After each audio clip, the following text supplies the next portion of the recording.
If you've been playing for a while, you probably wonder how some guitar players can play any chord anywhere. So in this video I'm going to show you 3 ways that you can move up and down the neck with chords. Hey, Chris Rastelli here. On this channel I share tips on how to play the guitar, so don't forget to smash that subscribe button and hit the notification bell so you can get notified whenever I come up with new videos. So let's get right into it. The first way to move up and down the neck is what they call the CAGED system. So it's a little more complicated than what I'm gonna make it here today, but like we're only gonna use it for chords. So the theory behind the CAGED system is this, that CAGED stands for C, A, G, E, and D, right? So it means that if you play a chord, like a C chord, then you can find the next same chord with an A shape. And here you need to know your bar chords, but it goes kind of like this. C chord, then A, then G, then E, then D, right? So here I played each one of those chords that I just talked about with a bar in front of it, okay? So it means that you can just play the same exact chord. This is a C chord in a C shape. This is a C chord in an A major shape. This is C chord in a G shape. This one is a little harder. And then this is a C chord in E shape. And then this is a C chord in a D shape. Right? So if you notice, then you can just move up and down. Of course, it's a little harder if you do a minor chord, okay? Because like minor chords are a little trickier. But that's the main idea. You just can move up and down with this CAGED system. And then you can just like find either a good place to put your capo on. For example, let's say here if I played in C, I would put a capo on the 3rd fret and then just play an A major. Or I could put a capo on the 5th fret and then just play a G major.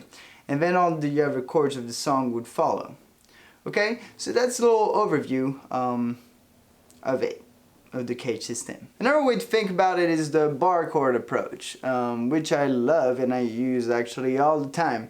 And the idea is to just like use like 4 main bar chord shapes, right? We have the E major bar chord shape, E minor bar chord shape, then we got the A major bar chord shape, and then A minor bar chord shape.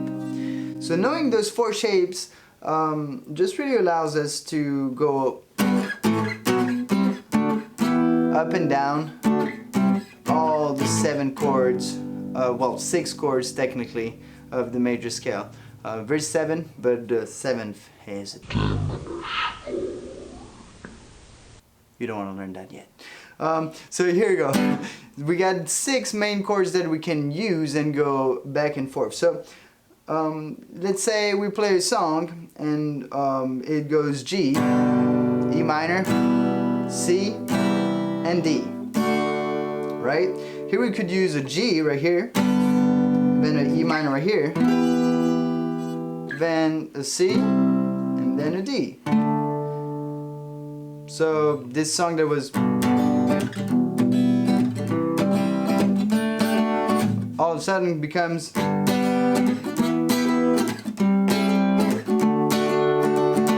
we can get a slightly different sound, and it's just kind of cool to look at it this way, because then we can actually change keys with the same exact thing. Let's say I want to play G minor C D, and I don't have a capo for some reason. I forgot my capo, and I want to play this song starting from an A. I could just play.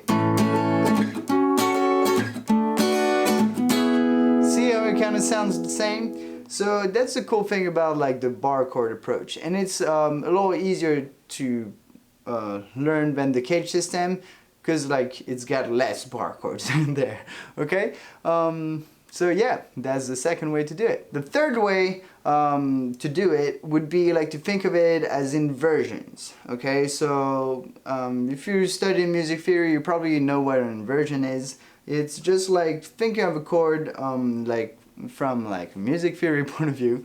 So with the root, third, and fifth, and root, right? That would be like your major chord. If your root is just a root, and then the third is a major third, and then you got your fifth, which is always the perfect fifth, and then you got an octave above, right?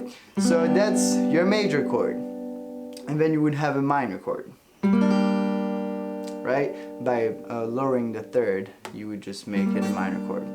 If I'm speaking like some weird language that you don't understand, I'm gonna stop real quick and just make it a little more simple here. So it goes like this. Really, we just have this one shape right here, which like would equal our you know, root inversion. That's what we call it, the root inversion, right? And then you can play this in multiple places. So you can play the same chord right here as first inversion, and then third inversion right here. So you got like 3 ways to play one chord.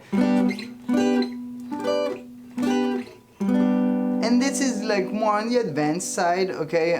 If you're a lead guitar player or second guitar player, a lot of times you might want to use some of those. If there's like a strummer, you know, then you might just want to use some of those to add some variety to your group. You can do this with major chords or minor chords. Okay? And with a little practice, then you'll be able like to just go back and forth in between different progressions. So here you could go from a G to a B minor, just like this.